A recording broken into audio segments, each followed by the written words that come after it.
The U.S. realized early on the need to protect its natural treasures, creating its first national park in 1872. On our recent trip to Sturgis, we had the pleasure of riding to two of them, Rocky Mountain National Park and Devil's Tower. We began our trip at the Hotel Colorado in Glenwood Springs aboard the 2012 Victory Cross Country Tour. Victory took its popular bagger and gave it full touring credentials, adding a big top case and fairing lowers for class-leading storage. Victory bumped up the height of the cross-country tour's windscreen as well, and its handling and power would be thoroughly tested as we climbed over the backbone of North America. The sun greeted us outside the historic hotel the next morning, providing perfect riding weather. We're 5 minutes into the ride and the scenery through Glenwood Canyon is already epic. On one side, rafters cling to yellow rafts rushing over the turbulent brown waters of the Colorado River. Cliffs on the other side climb to 1,000 vertical feet. The chasm narrows as it snakes through the red-rocked canyon.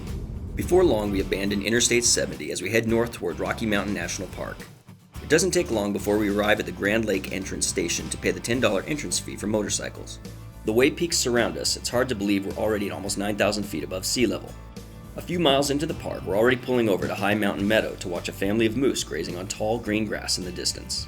Snow still covers the tops of the Never Summer Mountains to our left, but the meadows are carpeted in green, the campgrounds are full of tents.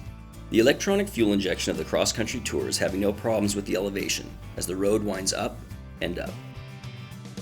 Reaching the Continental Divide, we conduct our own impromptu Bill Nye Science Guy experiment, and pour a little water out to see which side of the divide gravity would push it down. The tree line soon yields to Alpine Tundra as the road crests at 12,183 feet, making it the highest major highway in North America. Just past the Alpine Visitor Center, a herd of bull elk sit in a field watching motorcyclists pass by on the road below. It's a treat being able to ride at such great heights, where mountain faces have been carved by glaciers and wind and high mountain lakes sit in natural bowls forged between formations. We savor the beauty as long as possible before heading back down the Estes Park side, as we continued our ride to Sturgis. After a frantic week at Sturgis and partying at the legendary Buffalo Chip, we were ready for a break from the Lozelle Street grind, so we charted a course for Devil's Tower.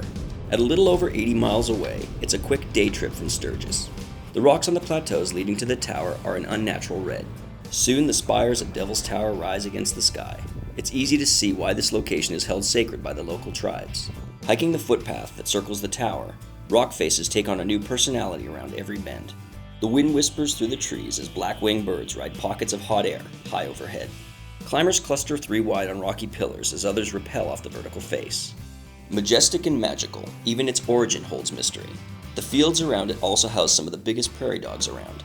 We take in as much of its magic as we can before climbing back on the cross-country tour, enamored by the splendor of this beautiful country we call home.